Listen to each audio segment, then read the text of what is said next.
you would just, we'll take an opening statement from you to start, and just maybe talk about how the bowl preparations have been going so far, and what your bowl week experience has been like so far. It's been great to be here. The Peach Bowl people have been great to us so far. The players have had a good time. They've been working hard since we've been here. We have another practice this morning, which would be the third practice here on the bowl site, and we're excited to get the game going and put on a good show.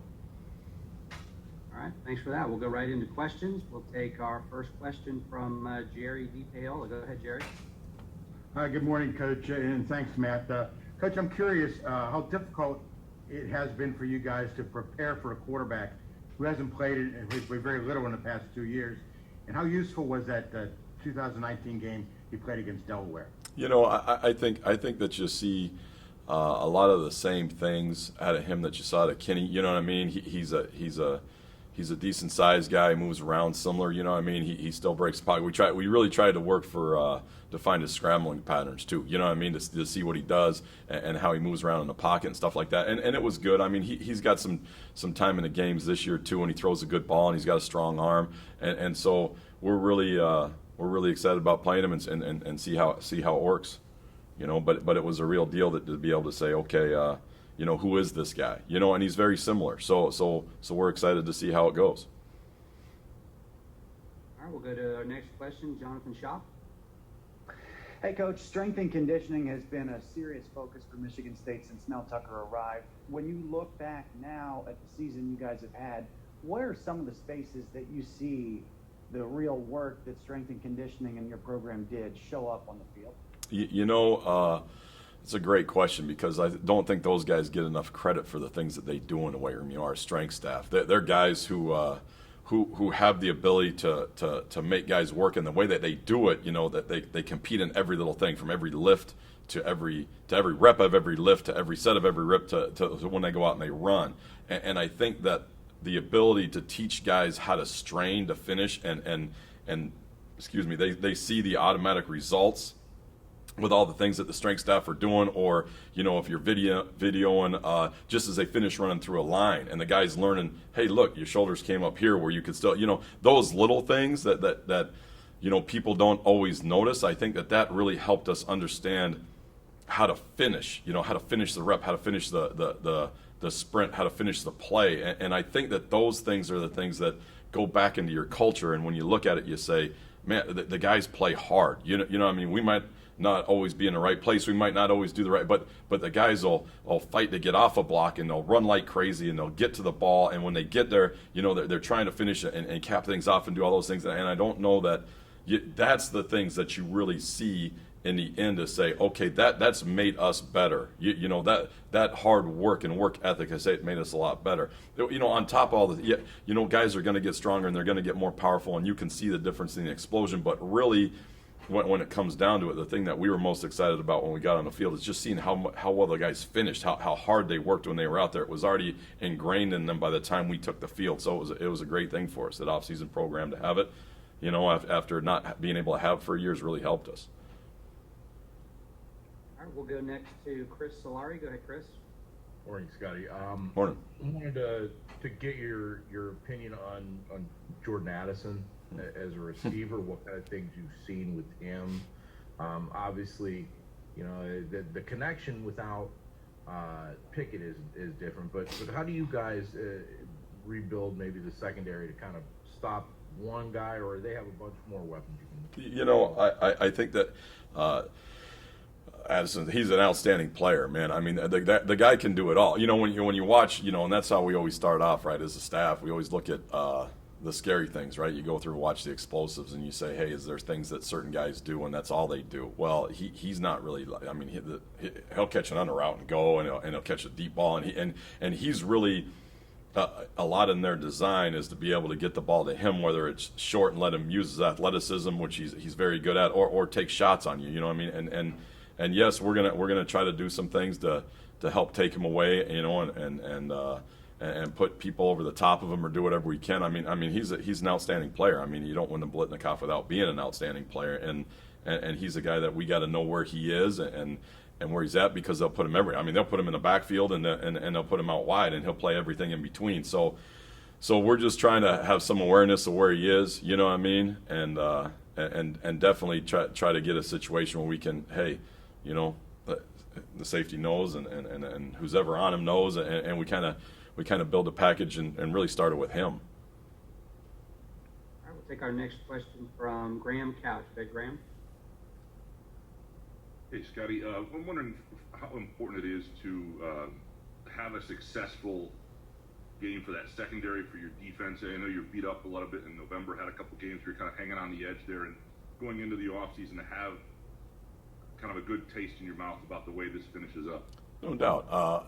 I think that it's not just the secondary, though. You know what I mean? Defense is a team thing. So I think that it has to go all together. You know what I mean? Yes, the secondary, we'd love them to finish strong and be able to say, okay, hey, we got something to hang our hat on. We played, the best receiver in the country, and we did a great job with him, and we limited, some of his explosives, and we tackled him, and we drove him. We understood the thing. But really it comes back to the D-line, too. It's about them, too. It's not just a one-part thing. We have to be able to get pressure on the quarterback. When we blitz, our backers or DBs or whoever's blitzing has to get home, and it's a thing that we all have to work together. It's not the guys in the back. We're not playing 7-on-7. So it's a deal that, hey, our front guys have to understand that they're involved in this too. Our backers, whether they get depth or they're matching things up or whatever, they're involved in this too. Where we say, hey, listen, we need to all work. All three levels of the defense have to work together.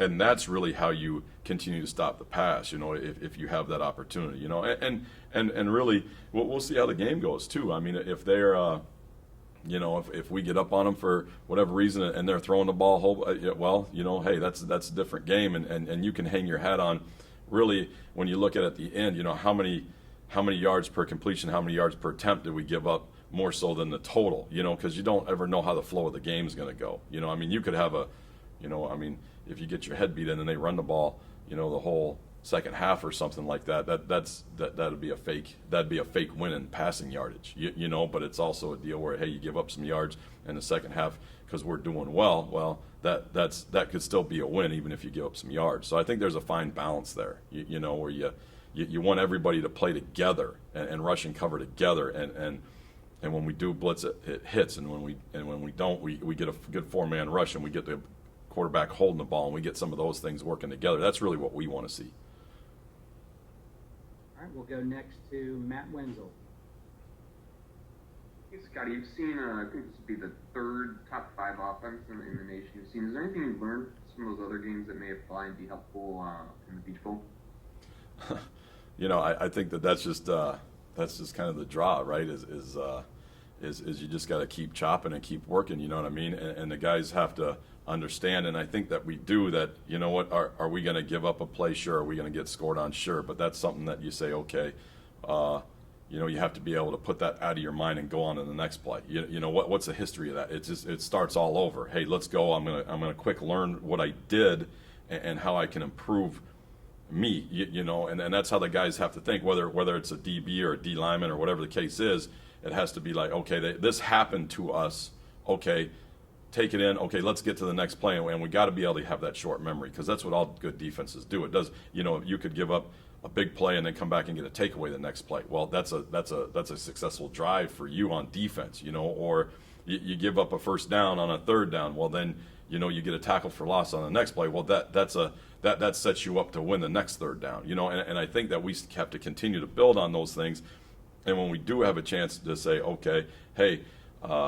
We gave up some points or some yards or whatever the case is, and then we come back and we scrap back and we make a play that set up our offense so they can score. Well, that ends up that's where you get the team model. That's why it's the best sport in the world. You know what I mean? I mean, you can play, without the offense, you're not going to win any game. Without the defense, you're not going to win any. So you got to keep that scale and keep fighting and keep battling. And that's what we've done a good job of this year. All right, up next is going to be Matt Charbonneau. Scottie, obviously there could be personnel changes going into next year and lineups shift and all that, but how important is it for this defense as a whole to have a good performance going into the offseason, considering how the season has gone? Is that important to you guys heading into the offseason? I think it's always important to be able to go off on a positive note. Have have a good taste in your mouth when you leave, and be able to look at, either way about it. I mean, once the season's over, we're going to look at, hey, these are the things we did good. These are the things we need to improve on as we go.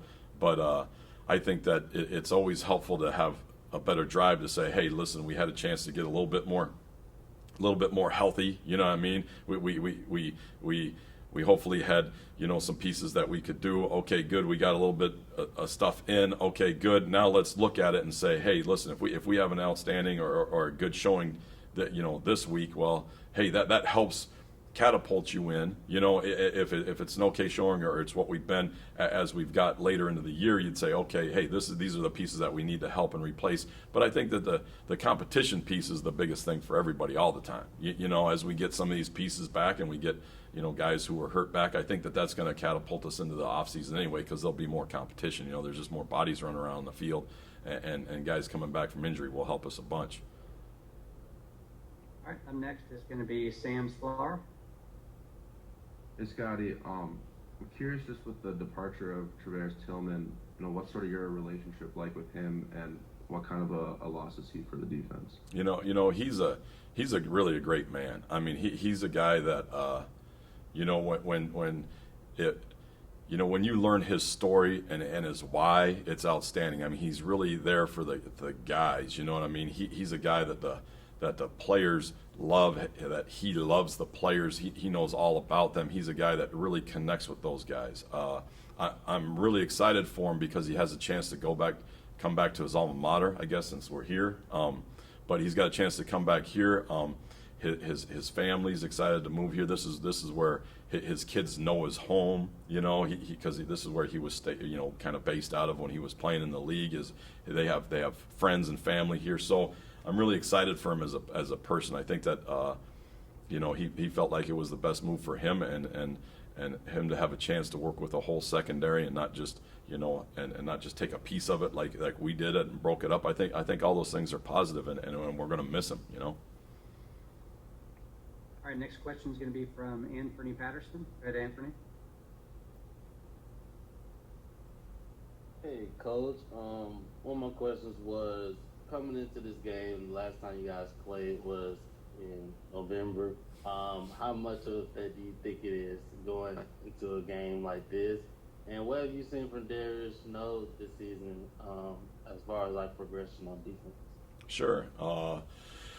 It's always hard, especially on defense. I think everybody has their own unique issues when you do take such a long break. You're excited to get some guys a little bit more healthy because maybe you didn't bang for the first couple weeks and then you started to hit again. But really the biggest thing that you see, and you see it on the bowl games or in the preseason with the NFL and stuff like that, is you see the issues with the tackling, the leverage, the full speed stuff happening, and that's always a concern. A ball gets the perimeter. Is the guy going to be able to stay outside and keep the edge to the defense where you can use your help?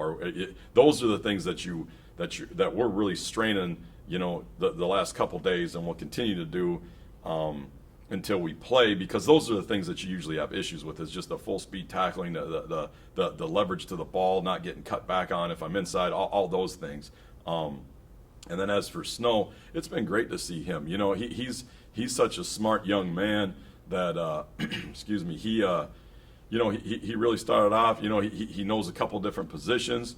He was battling for playing time early, and he's a guy that he has an ability that when he makes contact, people go backwards, and you notice those things.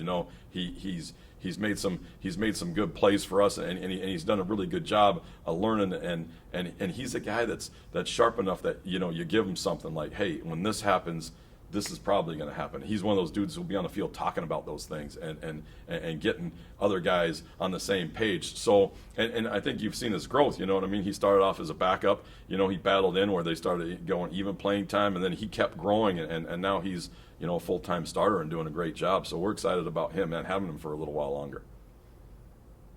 All right, we've got time for a couple more with the coach. We'll go next to Chris Solari. Go ahead, Chris. You talked a lot about the injury factor. You guys had basically injuries at all three levels on your defense. I wondered how much those affected things, and about guys like Barrow and Brantley in particular. I know Coach talked yesterday about Crouch, but there, can you get those guys back in the mix, or is there more guys that you feel are coming up from a younger perspective that could maybe help out in this game as well? Sure, I think that it's a combination of everything. You know, trying to get guys back to healthy. You know, I mean, to get Sim back. I mean, he's a guy that can use his hands and he can create rush and he can do some things up front. I think that's always helpful. You know, and just as guys, you know, and you'll see it too as guys get healthy. Even the guys who are playing, just to be able to say, okay, hey, I can actually run close to full speed, and I really wasn't there the last 2 games of the season. Now I'm actually close to back up to where I was when we started this whole deal in August. And so we're excited to see some of those guys. But yeah, we're hoping to have the guys who are playing are a little bit more healthy than they were, as you get through the bumps and bruises of the season, and then the guys that were out, we're hoping to gain one or two of them back, but. It's we're gonna have who we have when we get into the game. We're gonna have who we have, and we're gonna play as hard as we can, and really all those things. I think everybody wants to play. I think everybody's all in. I think everybody's trying to get back. I think it's that kind of way on defense, and we'll see who we have when we get there. All right, back to Jonathan Shaw. Hey, Coach, a question about being multiple as a defense in terms of front formation scheme. Mm-hmm. For folks that are not super familiar, can you talk a bit about yours and how important is it to be multiple today in major college football? Yeah, I think we're really a 4-3 team that plays nickel almost all the time, just because of the way that college football has evolved, where it's all speed. It's all people are playing with 3 wide receivers, and if you want to be able to match up, you got to be able to play with more defensive backs. I think that you want to be able to give different looks, especially with how people are. There's some teams who don't care. Let's be real. There's some teams who don't care because they go so fast. They don't care. So for those teams, you can line up and you can just play whatever you want. The idea of being multiple and showing multiple looks and different coverages and things like that is more for the game, how it's evolved into being a deal where, hey, I'm going to get up there and I'm going to look, and now really it's out of the quarterback's hands. You don't necessarily, you have to fool the guy upstairs in the box who's looking at what you're in too, and then you have to try to, okay, can you switch the defense? Can you do this? Can you show him something? Or can you at least fool with the quarterback? Those are the things that make you stronger on defense as you get your layers in, is to be able to say, okay, at pre-snap, you have to be able to say, okay, can the guy upstairs not know what you're in? And then if he knows what you're in, can you at least make it look different for the guy who's under center? Because it's, teams do a really good job having you show your hand nowadays because of the different tempos that they go. Hey, we're going to go fast, we're going to go fast, we're going to go fast, and then stop and then look, and then we're going to do, all those things. So I think that makes a big difference, and we are a 4-down team. I mean, we're gonna rush 4 guys, the majority of the time, and we're gonna bring pressures off that and do all those kind of things. So a lot of times the multiplicity for us comes in the back end. It's this coverage, but it's this coverage, and as we get farther into the package, we'll layer it even a little bit more as we keep going. All right, and we'll take our final question from Jim Comparoni. Go ahead, Jim.